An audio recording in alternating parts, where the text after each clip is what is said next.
আমন্ত্রণ প্রিয় দর্শক। 21 রাতে পর্যটন বিশেষজ্ঞরা বলে থাকেন যে উন্নয়নশীল দেশের জন্য পর্যটন শিল্প লাইফ ব্লাড হিসেবে কাজ করতে পারে। আমরা জানি যে 2012-তে বাংলাদেশেই শুধুমাত্র পর্যটন শিল্প থেকে 19,000 কোটি টাকার মতো জাতীয় আয়ের যা 4.3% অর্জিত হয়েছিল টাকার অঙ্কে, যা 19,000 কোটি টাকা। যদিও রাজনৈতিক অস্থিতিশীলতার কারণে 2013-তে এই অর্জন একেবারে শূন্যের কোঠায় নেমে আসে। আমরা এও জানি যে পর্যটন শিল্প মালদ্বীপের জাতীয় আয়ের পুরোটাই আসে পর্যটন শিল্প থেকে। সিঙ্গাপুরে যা আসে 75 ভাগ এবং হংকং তাইওয়ানের মতো দেশের আসে 50 ভাগ। কিন্তু বাংলাদেশ কেন এই অবস্থা থেকে পিছিয়ে পর্যটন শিল্প থেকে, এই বিষয় নিয়ে আমরা কথা বলবো। এই বিষয়ে কথা বলার জন্য আমাদের 21-এর স্টুডিওতে উপস্থিত রয়েছেন বাংলাদেশ ফাউন্ডেশন ফর ট্যুরিজম ডেভেলপমেন্টের চেয়ারম্যান HM হাকিম আলী। তারপর রয়েছেন ঢাকা বিশ্ববিদ্যালয়ের ট্যুরিজম অ্যান্ড হসপিটালিটির ম্যানেজমেন্টের অধ্যাপক ডক্টর সৈয়দ রাশিদুল হাসান, এবং তারপর রয়েছেন inbound tour operator association of বাংলাদেশের senior vice president Suman Talukdar. আমরা আলোচনা যাওয়ার আগে যথারীতি একটু দেখে নিতে চাই শুক্রবারে যে কটি পত্রিকা আমাদের হাতে এসে পৌঁছেছে তার কয়েকটির শিরোনাম। আমাদের সময়ের শিরোনাম: বাংলাদেশ ভারত মিয়ানমার নৌ ট্রানজিট চুক্তির খসড়া চূড়ান্ত, 4 রুটে পণ্য পরিবহনের সুযোগ, জাহাজ চলাচলে ফি আরোপ, বিএনপির সাংগঠনিক কর্মকাণ্ডের তালা, নেতাকর্মী শূন্য মহানগর ও অঙ্গ সংগঠন সমূহের কার্যালয়গুলো। আলোকিত বাংলাদেশ: ধানমন্ডিতে প্রকাশ্যে গুলিবিদ্ধ এনামুল হক শামীম, আওয়ামী লীগ নেতা। বিনা প্রতিদ্বন্দ্বিতায় নির্বাচিত এমপিরা বৈধ, হাইকোর্টের রায়, না ভোটের আবেদন খারিজ। ইনকিলাবের শিরোনাম: আমার কাছে এমন তথ্য আছে যা বলে দিলে সরকার বিব্রত হবে, জানিয়েছে নূর হোসেন ভারতে, তারেক সাইদ কেন্দ্রীয় কারাগারে। Daily observer: probe body yet to decide on quizzing Noor in Kolkata, Tariq transferred to Dhaka jail. Costa Rica eye to continue, miracle over Italy. World cup নিয়ে প্রতিবেদন। আমি আসতে চাই অধ্যাপক ডক্টর রাশিদুল হাসান আপনার কাছে। সেটা হচ্ছে যে বিষয়টি ভূমিকাতে বললাম, সিঙ্গাপুর তার জাতীয় আয় 75 ভাগে এখান থেকে আসছে, বা মালদ্বীপে পুরোটাই এইভাবে আসছে তার পর্যটন শিল্প থেকে। আমরা এই অবস্থায় কেন, যদি আপনার কাছে প্রশ্ন করা হয়? যদিও আমরা জানি যে 2012-তে যথেষ্ট অর্থ অর্জন হয়েছে, কিন্তু সেটিও কাঙ্ক্ষিত মাত্রায় নয়। আপনার মন্তব্য? ধন্যবাদ। এই বিষয়গুলো নিয়ে আমরা কিন্তু সবসময় আলাপ করি আর কি, যে কেন হয় না। আসলে আমরা সবাই কিন্তু বুঝতে পারি যে এটা ওয়ান অফ দি মোস্ট একটা প্রসপেক্টিভ একটা ইন্ডাস্ট্রি সেক্টর একটা আর কি, বাংলাদেশের জন্য তো অবশ্যই, অন্যান্য দেশের জন্য। আমাদের অনেক কিছু আছে আমরা যেগুলো আমরা হয়তো বাইরে সেল করতে পারি, কিন্তু আমরা তারপরও কিছু করতে পারছি না। আপনি যে কথাটা বললেন, এক কথায় কিন্তু এটা উত্তর দেওয়ার বড় ডিফিকাল্ট আর কি। তারপর আমি বলছি যে ট্যুরিজম নিয়ে যদি কেউ ঘাটাঘাটি করে, খুব সহজে বুঝতে পারবে যে ট্যুরিজম একটা কোনো মিনিস্ট্রি বা একটা কোনো ব্যক্তির পক্ষে এটা ডেভেলপ করা সম্ভব না। এটা একটা হচ্ছে কি, আপনার অনেকগুলো মিনিস্ট্রি নিয়ে এটা আপনার ডেভেলপ করার একটা প্ল্যান করতে হবে, যে প্ল্যানটা আমাদের আজ পর্যন্ত কিন্তু হয়নি। আমরা প্রত্যেকবারই মনে করি যে বাজেটে একটা কিছু রাখা হবে, একটা অ্যালোকেশন রাখা হবে, ট্যুরিজম সম্বন্ধে কিছু বলা হবে, যাতে ট্যুরিজমটা আস্তে আস্তে মানুষের চোখে আরো পড়ে, মানুষ আরো এতে ইন্টারেস্টেড হয়। কারণ যেটা হচ্ছে যে সরকারের যে আপনার ইনভলভমেন্ট ইন ট্যুরিজম সেক্টর, এটা this is important, that is true, কিন্তু এর চেয়ে বেশি ইম্পর্টেন্ট হচ্ছে আপনার প্রাইভেট সেক্টর। প্রাইভেট সেক্টর কিভাবে এখানে এগিয়ে আসবে, এই ধরনের আমাদের কিন্তু কোনো আজ পর্যন্ত প্ল্যান আমাদের কোনো কিছুই হয়নি আমাদের। তো যেটা হচ্ছে, যে কোনো জিনিস আপনি যখন কোনো বিল্ডিং করবেন তখন তো প্ল্যানের দরকার, আর এটা একটা হিউজ সেক্টর। এটা যদি উন্নতি করতে গিয়ে প্ল্যান যদি আমরা না করি, তাহলে পরে আমরা তো এটা কিভাবে আশা করি যে এটা ডেভেলপ করবে। এটা হচ্ছে প্রথম, কিন্তু আপনার আমার দৃষ্টিতে এটা প্রথম, এটা হচ্ছে আপনার এটার আপনার যে অসুবিধাটা আর কি। 2 নম্বর যেটা অসুবিধা হলো আপনার, যে সবাই বলি ট্যুরিজম খুবই একটা প্রসপেক্টিভ সেক্টর, কিন্তু কেউই এটা কাজ করতে চায় না। কেউ বলতে এই সরকারি বলেন আর কি, আপনার প্রত্যেকটা মন্ত্রী আসেন, নীতি নির্ধারণ পর্যায়ে বড় বড় কথা বলেন, কিন্তু আপনার দেখা যায় যে উনি চলে গেলেন, কিন্তু আমরা যেখানে সেই তিমিরেই পড়ে থাকলাম আমরা। তো এখানে হচ্ছে যে মানসিকতার যেটা, আমাদের এই যে আমার দুই পাশে বসে আছেন যারা, তারা কিন্তু প্রাইভেট সেক্টরে, তারা কিন্তু ট্যুরিজমটাকে অনেক দূর নিয়ে গেছে বাংলাদেশে। এখানে আজকে সরকারি কোনো এখানে ব্যক্তি নাই, আমি থাকলে পরে তাকে আমি বলতাম যে আপনারা কতটুকু এগিয়ে নিয়ে গেছেন একটু বলেন কি স্পেসিফিক, এবং আমি বলতে পারি তাদের আপনার বলার এখানে কিছু না। এখানে দুই চারটা জিনিস তো অবশ্যই বলতে হয়, 43-44 বছর চলে গেছি আমরা, অবশ্যই দুই চারটা জিনিস তো হবেই। কিন্তু আপনার যে মানসিকতাটা যে ট্যুরিজমকে আমরা ডেভেলপ করব, এটাকে একটা সেক্টর হিসেবে আমরা গড়ে তুলবো, এই মানসিকতাটা আমাদের হয়নি। এইচ এম হাকিম আলী, যেটি অধ্যাপক সৈয়দ রাশিদুল হাসান বলছিলেন যে সব সরকারি এই বিষয়ে উদাসীন, যে কথাটি বললেন রাশিদুল হাসান, অধ্যাপক রাশিদুল হাসান, যে সবাই বড় বড় কথা বলেন। আমরা কয়দিন আগেও দেখেছি বাংলাদেশ চীন মৈত্রী সম্মেলন কেন্দ্রে একটি অনুষ্ঠানে বাণিজ্য মন্ত্রী তুফাইল আহমেদ বলেছেন যে এই শিল্পে যথেষ্ট সম্ভাবনা রয়েছে এবং এর মাধ্যমে 2021 সালে মধ্যমায় দেশে পরিণত হতে পারে। ঠিক একই কথা বলেছেন বেসামরিক বিমান চলাচল পর্যটন মন্ত্রী, একই কথা একই ধরনের মন্তব্য করেছেন। তাহলে এই কথার মধ্যে আমরা সীমাবদ্ধ রয়েছি কেন? ধন্যবাদ। আমি সবাইকে আমার সালাম জানাচ্ছি যে দর্শকরা আমাকে দেখছেন। আপনি যে কথাটা বললেন ঠিক সব কথার মধ্যে থেকে যায়। আমাদের দেশে সব ডেভেলপমেন্ট টেলিভিশনে আর খবরের কাগজই হচ্ছে, বাট প্র্যাকটিক্যালি কিছুই হচ্ছে না। আমরা কথা বলতে পারি, একটু কথা ভুল, টেলিভিশন পত্রিকাগুলো তা বলছে না, মন্ত্রী এমপিরা যা বলছে সেগুলো আমরা তুলে ধরছি। ওটাই বলতেছি। এখন দেখেন ট্যুরিজম, যেরকম আপনি বললেন যে সিঙ্গাপুরে 75% আর্নিং ফ্রম ট্যুরিজম, আপনি মালদ্বীপে তো 100% আর্নিং, আপনি নেপালেতে 90% আর্নিং, ওয়ারেজ বাংলাদেশে কোনো আর্নিংই নেই। কেন এগুলা কি আমাদের গভর্নমেন্ট দেখতেছে না? ঠিকই আমার মনে হয় বাংলাদেশে কোনো মন্ত্রী বা ওয়েল টু ডু পিপল যে তারা সিঙ্গাপুর যায় নাই বা ইন্ডিয়া যায় নাই, তারা দেখে এসেও যদি তারা কিছু না করে তো আমাদের কিছু করার নেই। আমরা বিং এ প্রাইভেট এন্টারপ্রেনিয়ার, আমরা একটা লেভেল পর্যন্ত যেতে পারি, বাট ওর উপরে তারা যেতে পারি না। যেরকম আমার বাম সাইডে আমাদের প্রফেসর সাহেব যেটা বললেন, এটা প্রাইভেট এন্টারপ্রেনিয়ার করবে, but without the help of the government it is impossible, because it's huge. First of all, the most important thing for tourism development, infrastructure. Infrastructure না হলে তো ট্যুরিজম হবে কিভাবে? আপনি আজকে দেখেন 43 ইয়ার্স আমরা পার করে যাচ্ছি, এখন পর্যন্ত আমরা 4 লেন 2 লেন 3 লেন খালি কথাই বলে যাচ্ছি, হয় নাই। বাট থ্যাংক গড একটা রাস্তা এখন হচ্ছে। আই হোপ এটা যদি কমপ্লিট হয়, definitely there will be a big change between Dhaka and Chittagong. তারপরে ধরেন অন্য অন্য ডিস্ট্রিক্টের কথা চিন্তা করেন, আমাদের মেইন ট্যুরিজম ডেভেলপ করতে হলে আমাদের ইনফ্রাস্ট্রাকচার ডেভেলপ করতে হবে। ইনফ্রাস্ট্রাকচার ভিতরে আপনি বলবেন কি আসে? Number 1 is roads, number 2 is airports. এখন দুটা, আজকে আমরা কক্সবাজার বলি longest beach, very good, we have everything, but again যদি আমরা কথা বলতে যাই ইনফ্রাস্ট্রাকচার বলতে কিছুই নাই। পুরো কক্সবাজারে এখন 5টা না 6টা first class 5 star hotel, but কোন সুয়ারেজ সিস্টেম নেই। ইনফ্রাস্ট্রাকচার নেই কে বলেছে? সেখানে তো রিয়েল এস্টেট কোম্পানিরা বড় বড় সুন্দরবনের জায়গা, মানে কক্সবাজারের জায়গা, সি বিচের জায়গা দখল করে, দখল কিনা যায় না, সরকারের অনুমোদন নিয়েই তারা যেভাবে করে, সুয়ারেজ সিস্টেম নেই। এই বিষয়ে আপনার কোনো কথা বলেননি? আমরা অনেকবার এটা নিয়ে কথা বলছি। দেখেন একটা সবকিছুরই একটা প্ল্যানিং। আমি স্পেসিফিক্যালি ওই জায়গাটা বলতে চাচ্ছি যে মানে কয়েক বছর পর, গত 2-1 বছর আগে আমি যখন গিয়েছিলাম, দেখেছি যে কক্সবাজারের সেই মনোরম দৃশ্য নষ্ট করে কিভাবে রিয়েল এস্টেট কোম্পানিগুলো তাদের বিল্ডিং গড়ে তুলছে, কিভাবে জায়গা ঘেরাও দিয়ে, আমি জানি না সেগুলো অনুমোদিত না অননুমোদিত। এই জায়গাটাতে আপনারা কোনো কথা বলেননি? আমরা বললাম তো, এটা নিয়ে আমরা সেমিনার করেছি, প্রেস কনফারেন্স করেছি, ইভেন অনেকবার কক্সবাজারও গিয়েছি। তখন যারা বলার তারা বলে ঠিক আছে এটা তো নষ্ট হয়ে গেছে, আমরা এখন নতুন করে একটা জোন করব, ট্যুরিজম জোন, প্লাস ইনানির ওইদিকে আর এরকম হতে দেব না। তো দ্যাট ইজ, এটা একটা ওল্ড পার্ট হয়ে গেল, এখন আমরা নতুন পার্টের কথা চিন্তা করতেছি, বুঝছেন?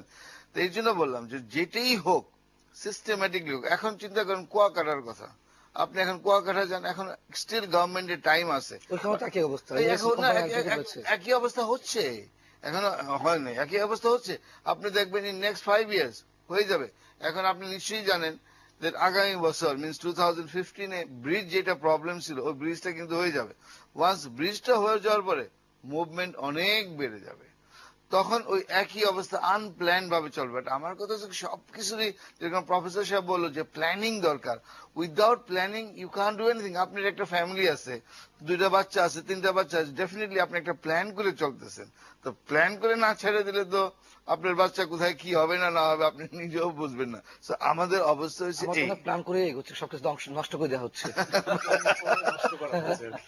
না না Plan করে সেটাই- নষ্ট করা না, না, হচ্ছে না, সবকিছু। সেটাই বলছি। দেখেন এইবার যেরকম আমি প্রফেসর সাহেবের কথাই বলবো, এইবার আমরা 5 বার আমার organisation, inbound organisation, Bangladesh international hotel association, যে গভর্নমেন্টকে অ্যাটেনশন ড্র করার জন্য ভালোভাবে প্রেস কভারেজ, ইলেকট্রিক মিডিয়াতে এমন ভাবে দেখাইছি যে ইভেন আমাদের মাননীয় প্রধানমন্ত্রী যেদিনকে যাবে, ভিজিট করবে ministry of civil aviation tourism, তার আগের দিন আমরা ইচ্ছা করে বিশাল ভাবে প্রেস কনফারেন্স করলাম, যেন সে সকালে ঘুম থেকে উঠে দেখে খবরের কাগজ যে না ট্যুরিজম একটা সেক্টর কিছু করা দরকার।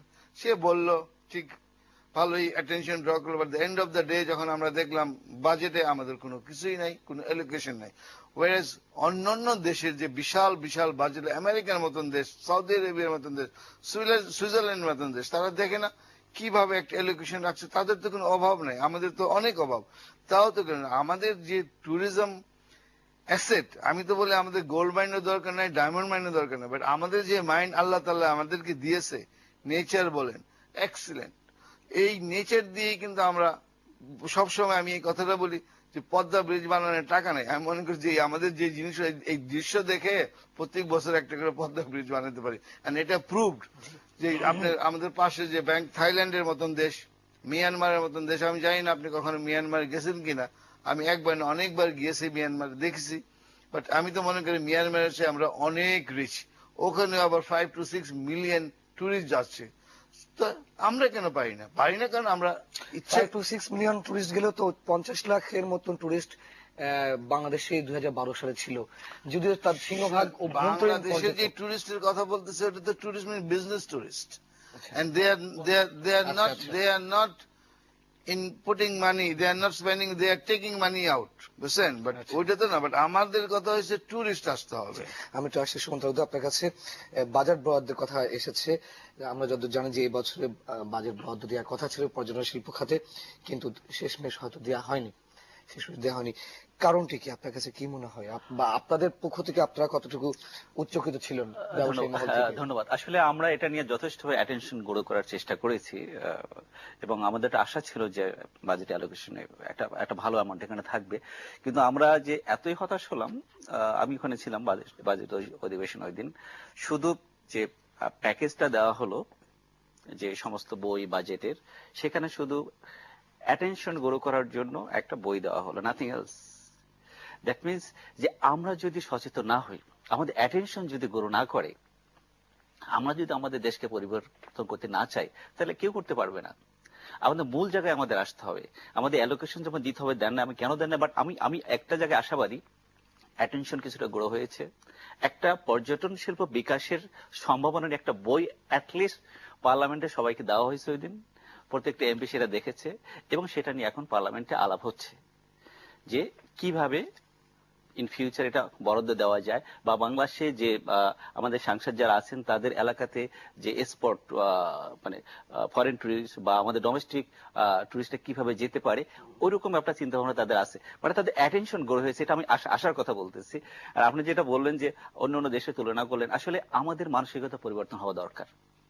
পর্যটন শিল্প বিকাশ, বাহিরের অতিথি আসবে, তাদের সেইভাবে কিন্তু আমাদের এন্টারটেইন করতে হবে। আমাদের অনেক কিছু নাই, কিন্তু হাকমিল বললেন যে আসলে অবকাঠামোর এতটাই অভাব।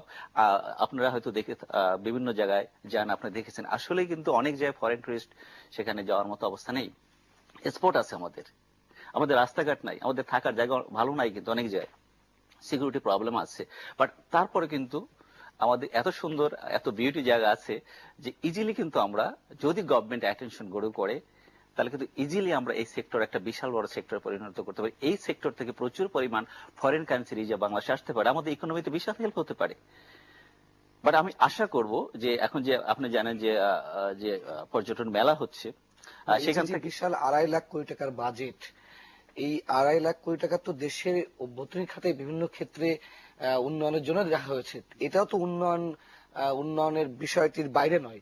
তাহলে এইটা কেন উদাসীন? আমি একটু রাশিদুল হাসান আপনার কাছে জানতে চাচ্ছি, অধ্যাপক রাশিদুল হাসান, রাজনৈতিক সরকারগুলো বা যে সরকারই বাংলাদেশে পর্যন্ত এসেছে, কেন মানে যে প্রশ্নটি এইচ এম হাকিম আলীর কাছে ছিল, আপনিও নিজে মন্তব্য করেছেন, এর পেছনের কারণটি কি? এটি সবসময় অবহেলার বিষয় হয়ে থাকছে কেন? না, আসলে যেটা আমি বললাম যে পর্যটন, আমরা এটাকে বলি একটা ওই ছোট মুরগির ছানা আর কি। এটা আপনার অত্যন্ত আপনার এটা সাবধানে আপনার ডিল করতে হয় এটাকে নিয়ে, এবং এটার প্রতি অনেক যত্নবান হতে হয়, এবং এই যত্নবান হওয়ার জন্য অনেক লোকের এখানে ইনভলভমেন্টের দরকার পড়ে। আমাদের একটা আপনার স্টাডি করেছিলাম, সেখানে আমরা দেখেছিলাম প্রায় 14টা আপনার মিনিস্ট্রি যদি ইনভলভ না হয় তাহলে পর্যটন কিন্তু ডেভেলপ করতে পারে না। এখন আমাদের, আপনি যেটা কথা খুব ইম্পর্টেন্ট কথা বললেন যে 2.5 লক্ষ কোটি টাকার বাজেট বা এরকম ধরনের বিশাল অঙ্কের বাজেট একটা, সবই তো রাস্তাঘাট উন্নয়ন, অমুক ব্রিজ উন্নয়ন, সবই তো যাবে, সবগুলোই কিন্তু পর্যটনের সাথে কিন্তু রিলেটেড আর কি। পুলিশকে আপনার করা হবে, শক্তিশালী করা হবে, টুরিস্ট পুলিশ গঠন করা হচ্ছে, এদেরকে ফ্লোট করা, মানে অনেকগুলো কিন্তু পর্যটনের সাথে রিলেটেড হচ্ছে। আমাদের কথা হচ্ছে এটা যদি একটা প্ল্যান করে যদি করা যদি হতো, আজ পর্যন্ত আপনার দেখেন চিটাগাং থেকে কক্সবাজার আপনার রেল লাইনটা করতে পারলাম না। অযথা সেটা আমরা সে পাকিস্তান থেকে টাইম থেকে কিন্তু শুনে আসছিলাম যে এরকম আপনার হওয়ার নাকি প্ল্যান হচ্ছে। তো 2.5 লক্ষ কোটি টাকা বাজেট হচ্ছে, কিন্তু এখানে আপনার কয়শো কোটি টাকা লাগতো যে আপনার চিটাগাং থেকে আপনার কক্সবাজার আপনার রেল লাইনটা হতে। তো এই যে আপনার হচ্ছে সবই, কিন্তু কথা হচ্ছে আমি যে বারবার বলছি যে প্ল্যান একটা যদি, যে পর্যটন এটা আমার ফোকাল পয়েন্ট, সুতরাং এই পর্যটনকে আপনার ফোকাসে রেখে নিয়ে আমি যে ডেভেলপমেন্ট গুলো করবো, কিভাবে এগুলো আপনার এক সূত্রে গাঁথা যায়, এটাও যদি করা হয় তাহলে পরে কিন্তু আমাদের কিন্তু কোনো আর আমাদের আপনার, কি পর্যটন শিল্প নীতিমালা নেই? আমাদের পর্যটন আছে। শিল্পকে আপনার শিল্প হিসেবে ঘোষণা করেছে 1992 সালে। কিন্তু তখন আমরা খুব আশাবাদী হয়েছিলাম যে এটা একটা কিছু একটা আমরা এবার দেখতে যাচ্ছি। আনফরচুনেটলি 1992 সালে ঘোষণা হওয়ার পরে খুব হাই লেভেলে আপনার পরপর 2বার আপনার কমিটি করা হলো, প্রাইম মিনিস্টার যেখানে আপনার চেয়ার করতেন আর কি। পরে ওটা ডেলিগেট করা হয়েছিল অবশ্যই ট্যুরিজম মিনিস্টারকে। কিন্তু আনফরচুনেট হলো যে ওই যে আমাদের দেশে যা হয় কাগজে কলমে থাকে, আপনার বাস্তবে হয় না আর কি। এটা কিন্তু 1992 সালে কিন্তু শিল্প হিসাবে ঘোষণা করা হয়েছে, কিন্তু সেই হিসাবে যদি একটু একটু করে যদি আমরা এটাকে নার্চার করতাম, তাহলে কিন্তু পর্যটন আজকে কিসের আমাদের এই গার্মেন্ট শিল্প, আপনার পোশাক শিল্প, আমি বলবো যে পোশাক শিল্প 100 টাকা রপ্তানি করে 80 টাকা বাইরে পাঠিয়ে দিই আমরা। পর্যটন শিল্প 100 টাকা আমি যদি আনি, আপনার 100 টাকা আপনার বাংলাদেশে থাকবে আপনার। তো এটা কেন বুঝতে পারে না, আমি ঠিক আমিও বুঝি না আর কি। এই যে ভাকিমারি, আমরা যত জানি যে এই শিল্পে প্রায় 13 লাখের মতো মানুষের কর্মসংস্থানের ব্যবস্থা রয়েছে, মানে অ্যাডভান্স যারা কাজ করছে তাদের সেই সংখ্যা পরিসংখ্যান হচ্ছে 13 লাখের মতন, 12,81,000 বা এই ধরনের কিছু। আহ, এই যে বিশাল কর্মসংস্থানের ক্ষেত্র, এখন কি অবস্থা, অথবা সামনে কিভাবে এগিয়ে নেওয়া যেতে পারে? দেখেন, এই 12 লাখের কথা যে বললেন, আমাদের পপুলেশন হিসাব করলে 12 লাখ তো কোনো ব্যাপারই নেই। কথা বলছেন, দেখেন কয়েকদিন আগে আমরা টোটাল কর্মসংস্থান বোধহয় 1.1% এরকম কিছু। যাই হোক, দেখেন কয়েকদিন আগে আমরা সোনাগা হোটেলে, এই 10-12 দিন আগে আমরা সোনাগা হোটেলে একটা প্রেস কনফারেন্স করলাম। ওখানকার জেনারেল ম্যানেজার ছিল ওয়ান অফ দি স্পিকার। সে বলল সোনাগা হোটেলে তারা নাকি অ্যাবাউট 30,000 পিপল তারাই ফিট করতেছে। সেটা তো ওখানে অ্যাবাউট 1000 লোক কাজ করতেছে ওইভাবে, ফ্যামিলি টু ফ্যামিলি। তো ওইভাবে যদি 100 হোটেলে যদি 30,000 লোক যদি রিলেটেড হয়ে যায়, তো 12 লাখ তো কোনো ব্যাপারই না। আমি তো মনে করি যে এই ট্যুরিজম যদি সেক্টরটা ঠিক মতন ডেভেলপ হয়, 2 কোটি 3 কোটি হয়ে যেতে পারে, কোনো ব্যাপারই না। তুমি এখানে শহর গ্রামীণ দুই ক্ষেত্রে লোকজনের একটা না কর্মসংস্থান কোনো কিছু না, সেটা না। আমি সবসময় দুইটা কথা সব জায়গায় বলি, ট্যুরিজম একটা ইন্ডাস্ট্রি যেটার কোনো ধুমা বাইরে হয় না, যেটার কোনো শব্দ হয় না।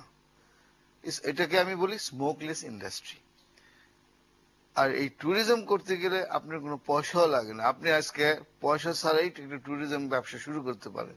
সেটা কি, যদি আপনি বাংলাদেশ সম্বন্ধে বা ঢাকা সম্বন্ধে যদি ঠিক মতো জানেন যে ঢাকা শহরে কি আছে না আছে, লেখাপড়া তো আপনি করছেন, আমি শিওর আপনি জানেন যে ঢাকা শহরে দেখার মতো কি আছে। জাস্ট আপনি যে কোনো 4 স্টার 3 স্টার 5 স্টার হোটেলে বসেন, লবিতে যে কোনো একটা ভদ্রলোক আসলো, তার আসসালামু আলাইকুম দেন, গুড আফটারনুন বলেন, আর গুড মর্নিং বলে, sir I am so and so, can if you are free can I take you out, I am so and so. তাকে যদি আপনি ঠিক মতন কনভিন্স করতে পারেন, সে বলতে পারে yes I am busy this evening, come tomorrow. তাহলে তো আপনার $100 কাজ হয়ে গেল। তো তার ইনভেস্টমেন্ট কি হলো? মুখে কথা বলাটা। সো আপনার ইনভেস্টমেন্ট তো নাই। এই জন্য বলেন ট্যুরিজম ইন্ডাস্ট্রি এরকম একটা ইন্ডাস্ট্রি যে একটা লোক বাংলাদেশে স্টেপ ইন করলো, এয়ারপোর্টে হোক, রেলওয়েতে হোক বা বাসে হোক, শুরু হইলো সবাই আর্নিং। রিক্সা বলেন, ট্যাক্সি বলেন, পানওয়ালা বলেন, যে কোনো একটা জায়গায়। So everybody is related. তো এমন একটা ইন্ডাস্ট্রিকে আমরা যদি ঠিক মতন অ্যাটেনশন ড্র করি, আমি মনে করি definitely it can earn lot of money. But it's not that যে গভর্নমেন্ট কিছু করতেছে না। ডেফিনেটলি ফর লাস্ট 6 ইয়ার্স এই গভর্নমেন্টে কিন্তু স্পেশালি অ্যাটেনশন ড্র করছে। বাট অন্য লাস্ট ফিউ গভর্নমেন্ট যা আসতে গেছে কোনো অ্যাটেনশনই ড্র হয়নি। ইদানিং আমাদের প্রেসারে যেরকম কয়েকদিন আগে একটা বোর্ড হলো, ট্যুরিজম বোর্ড, তাদের ইচ্ছা মতন তারা সব বোর্ড ডিরেক্টর করলো। এই আমাদের অ্যাসোসিয়েশন সব আমরা মুভ টুভ করে পুরো বোর্ড চেঞ্জ করে এখন আমরা বলছি না ওই বোর্ডে থাকবে কে, হোটেল অ্যাসোসিয়েশনের প্রেসিডেন্ট থাকবে, আটাবের প্রেসিডেন্ট থাকবে, টুয়াবের প্রেসিডেন্ট থাকবে। এরা আপনাদের ইচ্ছা মতন দিলে তো আর হবে না। ওইভাবে ঠিক 5 বছর লাগলো ওটাকে চেঞ্জ করার জন্য, তো আমরা করে ফেলছি। জি, আস্তে আস্তে আমরা একটা লেভেলে আসতেছি। আমাদের সঙ্গে একজন দর্শক রয়েছেন, নিশ্চয়ই তার কোনো প্রশ্ন রয়েছে। হ্যালো দর্শক, কে আছেন? হ্যালো, জি, আসসালামু আলাইকুম। মনির বলছিলাম বাসাবো থেকে। জি মনীষী বলুন। আমার প্রশ্নটা হচ্ছে যে আমাদের তো ডেভেলপমেন্ট খুব একটা হচ্ছেই না ট্যুরিজমে। তার উপরে আমরা যদি আননেসেসারি কিছু স্ট্রাকচার মানে হোটেল করে পুরো ট্যুরিজম এই আপনার এই যে কক্সবাজার বলি, কুয়াকাটা বলি, এগুলোকে যে ডিস্ট্রয় করে ফেলতেছি, এটা করে ট্যুরিজম কি এখানে হোটেল করতে করে ডিস্ট্রাক্ট হচ্ছে না, ওইখানে আবাসন প্রকল্প গড়ে উঠছে অতিমাত্রায়, সেটি বোধহয় আপনাদের মানে আমাদের সবার জানা উচিত। এবং আপনি যেটা বলেছেন যে হোটেলে যে হচ্ছে না তা নিশ্চয় নয়। তারপর যদি ডক্টর রাশিদুল হাসান আপনি যে কিছু বলেন। না, দর্শকের মুখ এটা থেকে। উনি একটু বুঝতে পারে তার ভুল হচ্ছে আর কি। আমরা বলছি ট্যুরিজমের সার্বিকভাবে যেভাবে উন্নতি হওয়া দরকার বা হওয়া উচিত সেভাবে হচ্ছে না। কিন্তু এর মানে এই নয় যে যে সমস্ত হোটেল মোটেল হচ্ছে এগুলো কিন্তু যে আমাদের আননেসেসারি ওয়েস্টেজ বলবো, ইট ইজ নট দ্যাট। না, আমি আমার আমি যদি একটু সংযুক্ত করি, সেটা হচ্ছে যে ব্যাপক বিস্তৃত এলাকা নিয়ে সেখানে আবাসন প্রকল্প গড়ে উঠছে, বিভিন্ন আবাসন প্রকল্প, এটি যেমন একটি বিষয়। ঠিক দর্শক যেটা বলতে চেয়েছেন যে হোটেলও করে, হোটেল উনি বলেছেন যে ওয়েস্টেজ, আমি এটাকে ওয়েস্টেজ বলছি না, বা আমার ব্যক্তিগত মন্তব্য, হোটেলের প্রয়োজন তো অবশ্যই রয়েছে, কিন্তু সেটা কিন্তু সি বিচের নির্ধারিত স্থানের মধ্যে গিয়ে কক্সবাজারে অনেকগুলো হোটেল এরকম পরবর্তী গড়ে উঠেছে, এটিও কি করা উচিত কিনা সেটি বোধহয় দর্শকের প্রশ্ন। এটা একদমই করা উচিত না যেটা বলছেন। আমি জানি যে একটা মিস্টার টিম নামে একজন আমার ভদ্রলোক এসেছেন, উনি বাংলাদেশে প্রায় আসেন। আমাকে বেশ কিছুদিন আগে বললেন যে তুমি কি এর মধ্যে কক্সবাজার গেছো? আমি বললাম যে না, আমি এর মধ্যে যাইনি, বেশ বছর 2 বলে যাও গিয়ে, এটা কি মেসি হয়ে গেছে তুমি চিন্তা করতে পারবো না। It is not at all any destination now. তো আমি দেখেছি পৃথিবীর বিভিন্ন জায়গায় অনেকেই গেছে, আপনার যে সি বিচের পাশে আপনার একটা সাধারণত ড্রাইভওয়ে থাকে, এর পরে একটা আপনার মানে একটা দূরত্বে আপনার তারপরে সমস্ত স্ট্রাকচার গড়া হয়। পাতায়াতে যদি যান আপনি একই জিনিস দেখবেন, আমাদের কাছেই আর কি যেটা। আপনি গোয়াতে যদি যান সেই জিনিস দেখবেন আপনি। কিন্তু আমাদের কক্সবাজারে দেখেন আপনার একদম সমুদ্র ঘেঁষে, মানে কি সমুদ্রের ভিতরে যদি পারে এই বিল্ডিং করছে, এটা কোনো মতেই মেনে নেওয়া যায় না। এটা আমার মনে হয় দর্শক আমার মনে হয় শ্রোতা যে এই কথাটাই বোধহয় উনি মিন করেছেন আর কি। জি, সুমন তালুকদার, আমরা এও দেখছি এই বিষয়ে আপনারা কোনো প্রশ্ন তুলেছেন কিনা, সুন্দরবন ম্যানগ্রোভ অঞ্চল যেটি সারা বিশ্বব্যাপী পরিচিত, নতুন করে কিছু বলার নেই। সুন্দরবনের পাশে যে তাপ বিদ্যুৎ কেন্দ্র করা হচ্ছে, সরকারের পক্ষ থেকে দাবি এতে জীববৈচিত্র্য কোনো নষ্ট হবে না, ধ্বংস হবে না, বা আবার বিশেষজ্ঞরা বলছেন যে এটা অবশ্যই নষ্ট হবে এবং সুন্দরবনের জীববৈচিত্র্য ধ্বংস করবে, টুরিস্টদের আকর্ষণ কমে যাবে। এই বিষয়ে আপনাদের ব্যবসাদের পক্ষ থেকে কোনো আপত্তি ছিল কিনা? এটা আসলে আমাদের সবার পক্ষ থেকে একটা আপত্তি ছিল, কিন্তু আসলে কর্তৃপক্ষ আমি জানি না আপত্তি তাদের আমলে দেবেন কিনা। এখানে যদি ওই তাপবিদ্যুৎ কেন্দ্র হয় পরিবেশ অবশ্যই দূষিত হবে। আমি একটা ব্যাপার আপনি খেয়াল করবেন যে ওখানে ট্যুরিস্ট জোন, যেটা অনেক এলাকা কিন্তু ট্যুরিস্ট যেতে পারে না। কিছু এলাকা আপনি জানেন, এত বড় বিশাল আমাদের সুন্দরবন, আমার মনে হয় 20 থেকে 25 হ্যাঁ এর ভিতরে কিন্তু আপনি টুরিস্ট যেতে পারে না। এবং ওই জায়গাটা আমি জানি না, সেদিন শুনলাম যে ওই জায়গাটা কিন্তু কন্ট্রোল করার জন্য গভর্নমেন্ট পক্ষ থেকে ভাবাচ্ছে যে ওখানে টুরিস্ট যেতে পারবে না। কেন যেতে পারবে না? যে ওখানে অনেক অ্যাক্সিডেন্ট হয়, নানাবিধ অকারেন্স হচ্ছে। এখন অকারেন্স কারা করছে?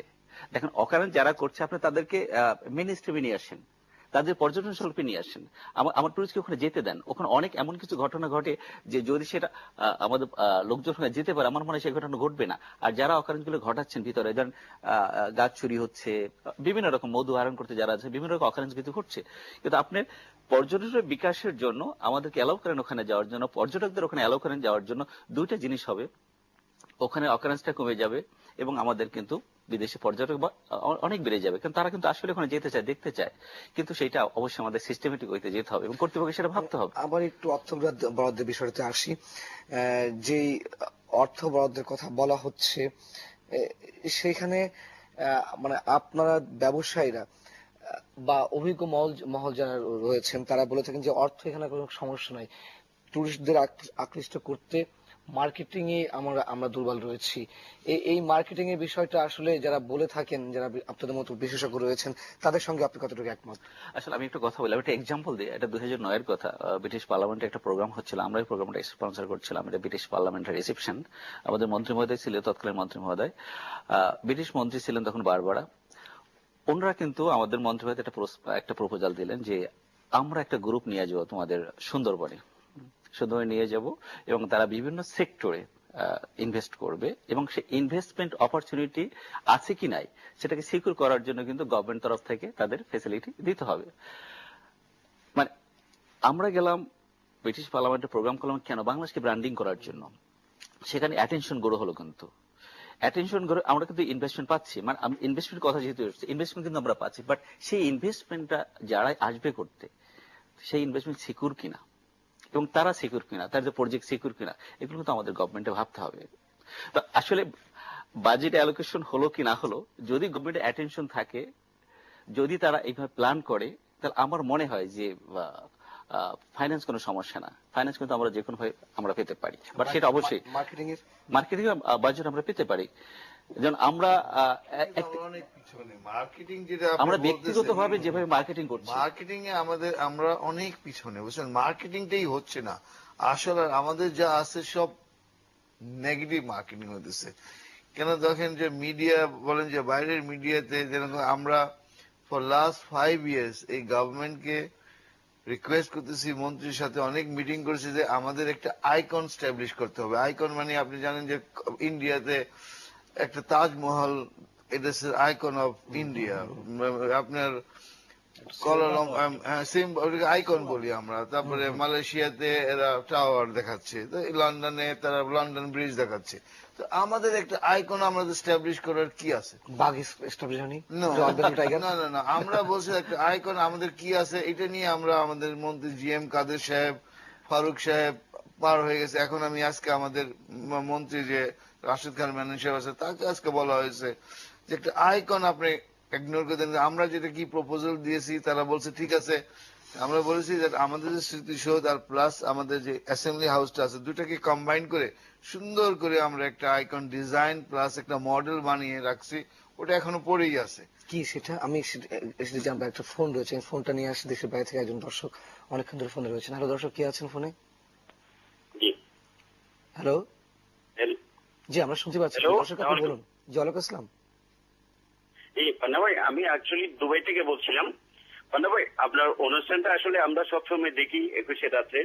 আপনার উপস্থাপকতা অনেক ভালো লাগে আমাদের কাছে। অনেক ধন্যবাদ। প্রশ্নটি করুন। আমি অ্যাকচুয়ালি ওই দিন আপনি একটা কথা বলছিলেন, এই যে আমাদের দেশের এই যে আমাদের প্রধানমন্ত্রী যে একদিন শামীম ওসমানের ফ্যামিলিকে ইয়া করার জন্য, যেটা একটা ওদেরকে কেয়ার করার জন্য যে একটা কথাটা সংসদ ভবনে বলছেন, ওই কথাটা আপনি এই অনুষ্ঠানে বইলা বলছেন। আমি কিন্তু ওই প্রশ্নটা করতে চাইছিলাম, কিন্তু আমি লাইন পাই নাই। আপনি আমাদের আজকে বিষয় সংক্রান্ত কোনো প্রশ্ন রয়েছে আপনার? আপনারা যে এই বিশিষ্ট জনদেরকে নিয়ে একটা ইয়া করতেছেন, অনুষ্ঠান করতেছেন, কিন্তু আমি মনে করি প্রতিদিন কোন রাজনৈতিকবিদদেরকে ডেকে নিয়ে না এসে এরকম বিশিষ্ট জনদের দিয়া যদি আপনি অনুষ্ঠানটা, আমরা আমাদের সেই চেষ্টাটিও থাকে। প্রিয় দর্শক, নিশ্চয়ই আপনি প্রতিটি অনুষ্ঠান দেখলে সেই জিনিসটি খুঁজে পাবেন। আপনাকে অনেক ধন্যবাদ আপনার মন্তব্য এবং মতামত দেওয়ার জন্য। জি আমাকে আমি একটু কথা বলতে চাই। আপনি দেখবেন যে আসলে গভর্নমেন্টের একটা অ্যাটেনশন অবশ্যই আমি মনে করি থাকা দরকার। আপনি মালয়েশিয়ার কথা চিন্তা করেন, তাদের বিজ্ঞাপনের কথা চিন্তা করেন, ট্রুলি মালয়েশিয়া। আপনি থাইল্যান্ডের বিজ্ঞাপনের কথা ভাবেন যে তারা কিন্তু ওয়ার্ল্ড ওয়াইড সমস্ত মিডিয়াতে যাচ্ছে, সিএনএন, বিবিসি থেকে শুরু করে ইন্ডিয়ার কথা ভাবেন, কিন্তু আমরা কেন করতে পারছি না? এটা অবশ্যই আমাদের মনে হয় যে গভর্নমেন্ট এটা অনেক বাজেট টাকা না থাকলে আমরা এগুলো করতে পারবো না। যা করছে আমাদের মতো প্রাইভেট স্টেক হোল্ডাররা করছে, কিন্তু গভর্নমেন্ট তরফ থেকে কিন্তু একটা বাজেট অ্যালোকেশন থাকলে কিন্তু এটা আরো সামনের দিকে আগানো সম্ভব হতো আমার মনে হয়। এম হাকিম আলী, আমি একটু ওই বিষয়ে যে আপনারা কি ডিজাইন তৈরি করে রেখেছেন সেটা যদি সংক্ষেপে বলেন। ডিজাইনটা আমরা যে বললাম যে আমরা সংসদ ভবন আর স্মৃতিসৌধ সুন্দর করে কম্বাইন করে, খুব আমার এক এক্সপার্ট আর কি মডেল, সুন্দর করে একটা মডেল বানিয়ে আমরা মন্ত্রী সাহেবকে দিয়েছি। ওটাতে সে বলছে ঠিক আছে এটা আমরা বিডিং করবো, এটা করবো, ওইভাবে ওটা পড়ে আছে। বাট আমি মনে করি এই আইকনটা ইজ ভেরি ভেরি ইম্পর্টেন্ট আমাদের দেশের জন্য। এট দ্য সেম টাইম আমরা আরেকটা জিনিস বলেছিলাম, আমাদের দেশ বাংলাদেশ আজকে 43 ইয়ার্স, আমাদের একটা ন্যাশনাল ড্রেস নাই, ওইটা একটা আইডেন্টিফিকেশনের দরকার আছে। আমরা এটাও তো এটা কিন্তু পার্ট অফ ট্যুরিজম। কত বছর আমরা ছোটবেলায় তো আমরা পড়েছি যে পাঞ্জাবি আর লুঙ্গি আমাদের ন্যাশনাল পোশাক। বাট এটা তো আমরা চাচ্ছি যে লেট ইট কাম। আমরা একটা বিরতিতে যাব, বিরতির পরে অধ্যাপক ডক্টর সৈয়দ রাশিদুল হাসান আপনার কাছে আমার প্রশ্ন থাকবে, রাজনৈতিক অস্থিতিশীলতাও পর্যটন শিল্পকে হুমকি মুখে নিয়ে যাওয়ার অন্যতম কারণ কিনা? দর্শক ফিরছে একটা ছোট বিরতির পরে।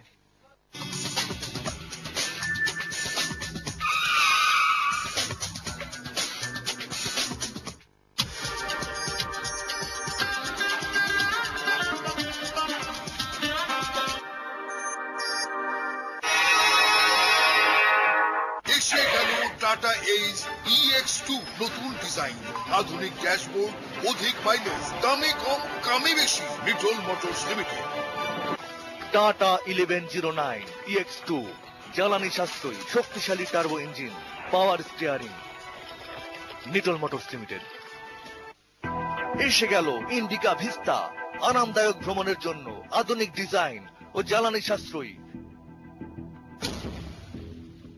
টাটা SFC 709 টিপার, অধিক ক্ষমতা সম্পন্ন, শক্তিশালী টার্বো চার্জ ইঞ্জিন, জ্বালানি সাশ্রয়ী।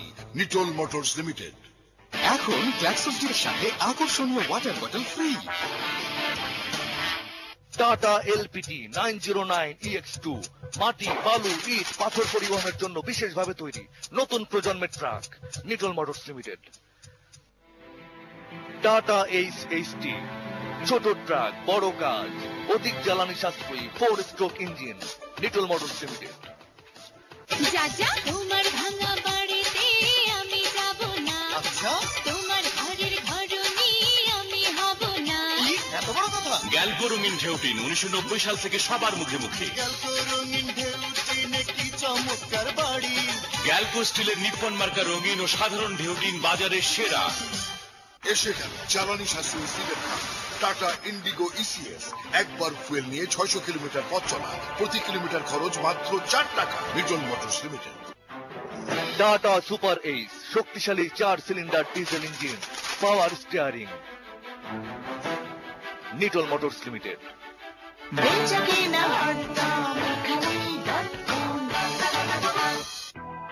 টাটা জেনন পিকআপ শক্তিশালী 4 সিলিন্ডার ডিজেল ইঞ্জিন।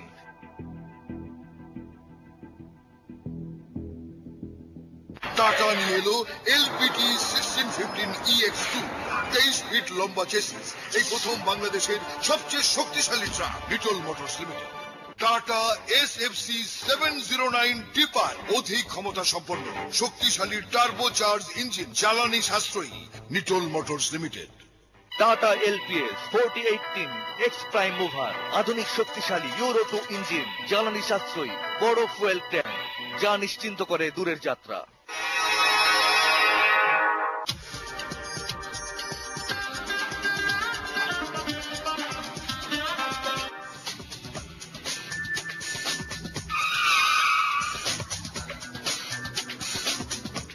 দর্শক দেখছেন 21 রাত। আজকে আলোচনা করছি দেশের পর্যটন শিল্পের বিকাশ, সামর্থ্য এবং সম্ভাবনা নিয়ে। অধ্যাপক ডক্টর সৈয়দ রাশিদুল হাসান, রাজনৈতিক যে প্রশ্ন আপনার কাছে ছিল যে আমরা গত 2013 সালে দেখেছি পুরো বছর জুড়ে, বিশেষ করে শেষের 6 মাস রাজনৈতিক অস্থিতিশীলতার কারণে পর্যটন শিল্প একেবারে হুমকির মুখে পড়েছিল। এখন কতটুকু দাঁড়াতে পেরেছে সেই স্টাডি আমার কাছে নেই। আপনার কাছে কি মনে হয় এই রাজনৈতিক অস্থিতিশীলতা মানে পর্যটন শিল্পের বিকাশের জন্য রাজনৈতিক স্থিতিশীলতা কতটুকু জরুরি? না, এটা তো নিঃসন্দেহে এটা বলা যায় যে রাজনৈতিক স্থিতিশীলতা ছাড়া পর্যটন তো অবশ্যই আপনার কখনো পর্যটন নিয়ে আগানো যাবে না, আপনার অন্যান্য সেক্টরও কিন্তু আগাবে না আর কি। আপনি যে কথাটা বলেন অত্যন্ত অ্যালার্মিং ছিল, আপনি হয়তো বিশ্বাস করবেন না, হয়তো অনেক দর্শকও বিশ্বাস করবে না। ওই যে যখন 2013 সালে যখন গোলমাল হচ্ছিল আমাদের এখানে রাজনৈতিক যে প্রবলেম গুলো, ঢাকা শহরের কোন একটা হোটেলের কথা আমি বলি, আমি নাম বলছি না, আমি সেইখানে এক রাতে মাত্র একজন বোর্ডার ছিল। Can you imagine? আমি শুনে আমার মানে আমি বলবো যে এটা কি হয়েছে এটা আপনার। হ্যাঁ, তো এই অবস্থা আপনার ওই আমরা কথা বলি যে টেরোরিজম আর ট্যুরিজম একসাথে চলে না, এই দুটাকে আলাদা করতেই হবে আর কি। তো এখন কথা হচ্ছে যে আপনার যে আসলে টেরোরিজমের ইম্প্যাক্ট বা যেভাবে পলিটিক্যাল প্রবলেমের যে ইম্প্যাক্ট ট্যুরিজমে কি পড়ে, কিভাবে পড়ে, এটা নিয়েও এখন কিন্তু আবার প্রশ্ন আছে আর কি। যেমন আমি বলছি আপনার যে মালদ্বীপে আপনার এরকম ধরনের ঘটনা হিসেবে 2009 বা 2008 সালে আর কি আপনার ওই বাইরে থেকে কিছু ইন্ট্রুশন হলো, ওখানে বেশ গোলমাল হলো এরকম পলিটিক্যাল। এতে ওই গভর্নমেন্ট আশঙ্কা করেছে ট্যুরিজমের উপরে একটা সাংঘাতিক ব্যাড ইম্প্যাক্ট পড়বে। ফরচুনে দেখা গেল যে আপনার ব্যাড ইম্প্যাক্ট পড়েনি। কারণটা হচ্ছে কি আপনার তারা হয়তো খুঁজে পেয়েছে পরে, সেটা হচ্ছে মালেতে আপনার ওদের গোলমালটা শুধু মালের মধ্যে সীমাবদ্ধ। পর্যটকরা যারা যায় মালেতে থেকে নিয়ে আপনার পরে তারপর বিভিন্ন দ্বীপে চলে যায় আর কি। সুতরাং তাদের পর্যটন শিল্প কিন্তু ওর মধ্যেও কিন্তু ডিস্টার্ব হয়নি। একদম একই কথা হচ্ছে আপনার থাইল্যান্ডে, এই যে আপনার গোলমাল চলছে, আমি কিন্তু এই গত মাসেও ছিলাম, এই মাসেও থাইল্যান্ডে ছিলাম আমি, এবং এখন আপনার সন্ধ্যা রাত্রে পরে মার্শালও চলছে। আমরা কিন্তু কোনো ধরনের কোনো গোলমাল দেখিনি আর কি। আমাদের এখানে আমরা রাজনৈতিকভাবে এত বেশি সেন্সিটিভ, আমরা এত বেশি পার্টিসিপেটিভ যে আমাদের দেশে কোন একটা গোলমাল হলে সারা দেশে ছড়িয়ে পড়ে। মানে ঢাকায় এসে আমি সেন্ট মার্টিনে গিয়ে চুপচাপ বসে থাকলাম, দেখলাম, আমার অবসর সময় কাটালাম, এটা আমাদের হওয়ার সুযোগ নাই আর কি। তো এটা বোধহয় সম্ভবত আমাদের দেশের মানুষ আপনার রাজনীতিভাবে অত্যন্ত সচেতন, এটার বোধহয় একটা কারণ আর কি। আমরা একটা ফোন নিতে হচ্ছে, আমি ফোন নিব। হ্যালো দর্শক, কে আছেন ফোনে? ওয়ালাইকুম আসসালাম। আমি মানিকগঞ্জ থেকে বলছি, কৃষিবিদ রাসেল। জি রাসেল সাহেব বলুন। প্রশ্নটা হচ্ছে যে সেন্ট মার্টিনস যে আমাদের দেশের একটি অপূর্ব জায়গা, তো আমরা তো সেন্ট মার্টিনস মেনটেনেন্স করতে পারছি না। আপনারা নিশ্চয়ই সেখানে গিয়েছেন, ওখানকার যে পরিবেশ মানে সেটাকে আমরা ধ্বংস তো করছি, অগণিত অসংখ্য অভাবী নগ্ন মানুষ সেখানে, পরিবেশের কোনো সুরক্ষা হচ্ছে না, দ্বীপটা ধ্বংস করে ফেলছি। আগে তো এটাকে বাঁচাতে হবে, তারপর সেটাকে ওয়ার্ল্ড স্ট্যান্ডার্ডে আনার মতো। কক্সবাজার সিটির কথা যদি বলেন, উপকূলে মানে কলাতলি পয়েন্ট থেকে লাবণী পয়েন্ট পর্যন্ত অসংখ্য কংক্রিটের বস্তির মতো আমরা অলরেডি বানিয়েছি, আরো বানাচ্ছি। তো আগে কি আমরা এগুলো বানাবো, তারপর হচ্ছে সেগুলো মেনটেন করব, ইটিপি দিব?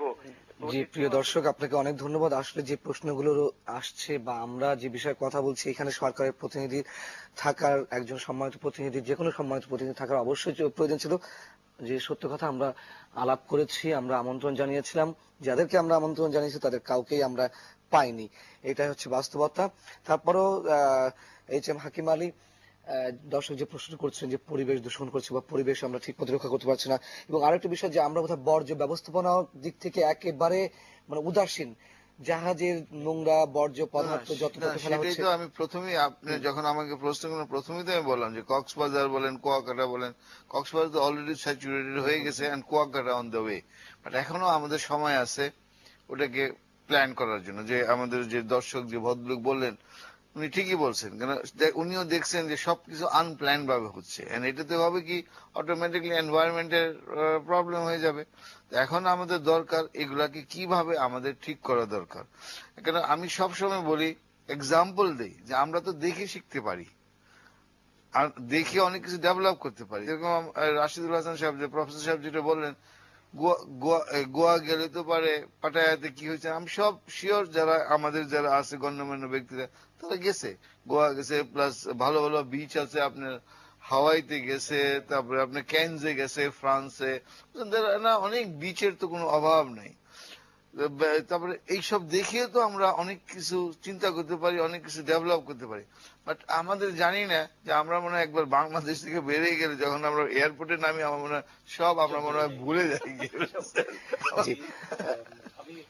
জি অবশ্যই। সেন্ট মার্টিন নিয়ে যে দর্শক যে প্রশ্ন করলেন, এটা অত্যন্ত ইম্পর্টেন্ট। কিন্তু আমরা এখন সেন্ট মার্টিন নিয়ে বেশ কিছু কাজ করছি। আমরা সেন্ট মার্টিন দ্বীপটা কিন্তু একটা প্রবাল দ্বীপ আর কি। এই সেন্ট মার্টিন দ্বীপের কিন্তু অনেকেই কিন্তু জানে না যে ফরমেশনটা কেমন। এটা হচ্ছে নিচ থেকে উঠে অনেকটা আপনার ছাতার মতো হয়ে গেছে আর কি। এই দ্বীপে এখন মোটামুটি ভাবে আমাদের যা হিসাব আপনার 10,000 মানুষ বসবাস করে রেগুলার, বেশিরভাগই কিন্তু বাইরে থেকে আসা। আর 2 নম্বর কথা, আপনি সেন্ট মার্টিন দ্বীপে যদি আপনি দক্ষিণ দিকে যদি যান তাহলে পরে দেখবেন আপনার যে সেখানে কোরাল যে পাথরগুলো আছে এগুলো সরিয়ে সরিয়ে সব মাটি বার করে এখন ওখানে আপনার যে সব প্লট বিক্রি হচ্ছে আর কি। যেটা ইমিডিয়েটলি যেটা আপনার আইন করে হোক যেভাবে হোক না কেন বন্ধ করা উচিত, নাহলে সেন্ট মার্টিন দ্বীপ থাকবে না। 2 নম্বর যেটা কথা হচ্ছে আপনার যে এখন পর্যটনে আমরা যেহেতু একটু একটু করে চিন্তা করতে শিখছি, ঢাকা ইউনিভার্সিটির একটা ডিপার্টমেন্ট হয়েছে পর্যটন, তো এখানে আমরা একটা জিনিস আপনার নতুন এখানে বাংলাদেশের পরিপ্রেক্ষিতে আমরা সেটা করার চিন্তা ভাবনা করছি। বিভিন্ন ডেস্টিনেশনে, একটা ডেস্টিনেশনে আপনার যখন মানুষ যাবে তার একটা ক্যাপাসিটি থাকে আর কি। এত বেশি যদি এই সংখ্যকের বেশি যদি মানুষ যায় তাহলে পরে সেই আপনার ডেস্টিনেশন আমরা টিকে রাখতে পারবো না। এটাকে আমরা বলি আপনার ট্যুরিজম ক্যারিং ক্যাপাসিটি, টিসিসি বলি আমরা। এই সেন্ট মার্টিনের উপরে কিন্তু আপনার এই টিসিসি একটা আমরা নিজেদের উদ্যোগে নিজেদের খরচে আমরা কিন্তু একটা স্টাডি করেছি আমরা, এবং দেখেছি সেখানে যে খুব এফেক্টিভলি যদি আপনি সেন্ট মার্টিনের পর্যটনকে যদি আপনি ম্যানেজ করতে চান তাহলে কোনো মতেই আপনার 1900 থেকে 2300 এর বেশি টুরিস্ট আপনার একদিনের জন্য ওখানে আপনার মানে এর একদিনের বেশি আপনার রাখা যাবে না আর কি। 1900 থেকে 2300 এখন কিন্তু যাচ্ছে আপনার প্রত্যেকদিন যাচ্ছে আপনার 60 থেকে 10,000। তো এরকম ভাবে যদি যায় যদি তাহলে সেন্ট মার্টিন দ্বীপ কিন্তু একদিনে তো শেষ হয়ে যাবে। যে আমি আমাদের সময় একেবারে প্রায় শেষ, তারপর আমি কিছু সময় আপনার কাছে আসতে চাচ্ছি। শুধু আমরা প্রাকৃতিক যে উন্নয়নের স্থানগুলো সেগুলো আলোচনা করছি, আমাদের যে প্রত্নতাত্ত্বিক স্থানগুলো রয়েছে বা পার্বত্য অঞ্চলগুলো রয়েছে সেগুলোর জন্য কি কি ব্যবস্থা নিয়ে যেতে পারে? আসলে এগুলো রক্ষণাবেক্ষণের জন্য গভর্নমেন্ট সংশ্লিষ্ট ডিপার্টমেন্টগুলি কিন্তু উদ্যোগ নিতে হবে। অনেকে ব্যক্তিগতভাবে উদ্যোগ নিচ্ছে। মেইন আমাদের ট্যুরিস্ট ডেস্টিনেশনটা কোথায় দেখেন, ওই জায়গাগুলো তাদের মেইন ডেস্টিনেশন, কিন্তু ওই জায়গাগুলো আমাদের কিন্তু উদ্যোগের গভর্নমেন্ট তরফ থেকে অনেক অভাব আছে। তো আমার মনে হয় যে হয়তো আমরা আজকে আলাপ করলাম বা আমরা সংশ্লিষ্ট মন্ত্রণালয়গুলো জানাবো যে জানি সেগুলো রক্ষা করে এবং সেগুলো যেন পর্যটকদের কাছে আকর্ষণীয় তোলা হয়, তাদের যে স্ট্রাকচার আছে সেটাকে নষ্ট না করে অ্যাজ ইট ইস রেখে জানি সেগুলি রক্ষণাবেক্ষণ করা হয়। আর আমি একটা কথা বলবো যে আসলে যেহেতু আমরা সবাই বলছি পর্যটন বিকাশের জন্য আমাদের সবার ভূমিকা দরকার। আমাদের কানেক্টিভিটি বাড়ানো দরকার, আমাদের জনগণকে সম্পৃক্ত করা দরকার, তাদেরকে অ্যাওয়ার করা দরকার। যেটা গভর্নমেন্ট যেভাবে গভর্নমেন্ট যেমন দায়িত্ব আছে, আমাদের নিজেদেরও দায়িত্ব আছে, আমরা যারা প্রাইভেট স্টেক হোল্ডার আছে তাদেরও দায়িত্ব আছে, আপনাদের মিডিয়ারও দায়িত্ব আছে, এবং আমরা সবাই মিলে যদি পজিটিভ ওয়েতে বাংলাদেশকে বহির্বিশ্বে রিপ্রেজেন্ট করি। আমাদের অনেক সমস্যা আছে, আমাদের পলিটিক্যাল প্রবলেম আছে। যদি আপনি প্রায়োরিটি বেসিসে আমরা পজিটিভ মার্কেটিং, মেইন কথা হচ্ছে পজিটিভ মার্কেটিং, ব্র্যান্ডিং করা, পজিটিভ মার্কেটে গভর্নমেন্টে অ্যাটেনশন দেওয়া, বাজেটে অ্যালোকেশন আনা এবং বাংলাদেশকে প্রপারলি বহির্বিশ্বে তুলে ধরা। হাকিম আলী, আপনার শেষ মন্তব্য, আমাদের অনুষ্ঠান প্রায় শেষ পর্যায়ে। দেখেন এই যে আমরা একটা মেলা করতেছি এখন, ট্যুরিজম মেলা, এটা 19 আজকে শুরু হলো। আমাদের মাননীয় মন্ত্রী উনি এখানে উদ্বোধন করেছেন। আজকের দিনে আবার 3 থেকে 4 হাজার লোক আমাদের মেলায় ভিজিট করেছেন। এই 3 থেকে 4 হাজার আপনি বুঝতে পারেন এরা তো একটা লেসন নিয়ে যাবে, এটা তো একটা মার্কেটিং। তো আশা করছি কালকে পরশুতে কম হলেও 10 থেকে 15 হাজার লোক ভিজিট করবে। এই যে 15 হাজার লোক ভিজিট করবে, এটা তো একটা ট্যুরিজমকে ইনসেন্টিভ। এটা তো আমরা প্রাইভেট এন্টারপ্রেনিয়ার করতেছি, এটা তো গভর্নমেন্ট করতেছে না। ধরো আমাদের গভর্নমেন্টের কোঅপারেশন আছে, আমরা ট্যুরিজম বোর্ডও আমাদের একজন পার্টনার, তারাও আমাদেরকে হেল্প করে, বাট আমরা এগিয়ে আসি। বাট এই ট্যুরিজম কিন্তু ফর প্রাইভেট এন্টারপ্রেনিয়ার একা কিছু করা সম্ভব না। কিন্তু আমি বলবো যে আমরা আছি সামনে, আমাদের পিছনে যদি গভর্নমেন্ট থাকে ডেফিনেটলি আমরা অনেক অনেক অগ্রসর করতে পারবো। অনেক ধন্যবাদ সুমন্ত্রক দা, ধন্যবাদ অধ্যাপক ডক্টর সৈয়দ রাশিদুল হাসান, ধন্যবাদ HM হাকিম আলী। দর্শক, শেষ করতে হচ্ছে খুব সহজভাবে একটি কথা মনে করে দিতে চাই। অনেক বহুল প্রচলিত একটা কথা, নবাব সিরাজউদ্দৌলার, বাঙালির দাঁত থাকতে দাঁতের মর্যাদা বোঝে না। যেভাবে সুন্দরবনকে নষ্ট করা হচ্ছে, যেভাবে কক্সবাজারকে নষ্ট করা হচ্ছে, ধ্বংস করা হচ্ছে, কুয়াকাটাকে ধ্বংস করা হচ্ছে, যেভাবে প্রত্নতাত্ত্বিক নিদর্শনগুলো একটি বিশেষ চক্রান্তকারী মহলের দখলদারিত্বের কারণে হোক আর যে কারণে হোক ধ্বংস করা হচ্ছে, এর জন্য অবশ্যই জাতিকে বোধহয় পেকে উঠতে হবে। আমরা বোধহয় সেই দিনের অপেক্ষায় থাকতে চাই না, তার আগেই অবশ্যই কার্যকর পদক্ষেপ নেওয়া জরুরি। শুভরাত্রি।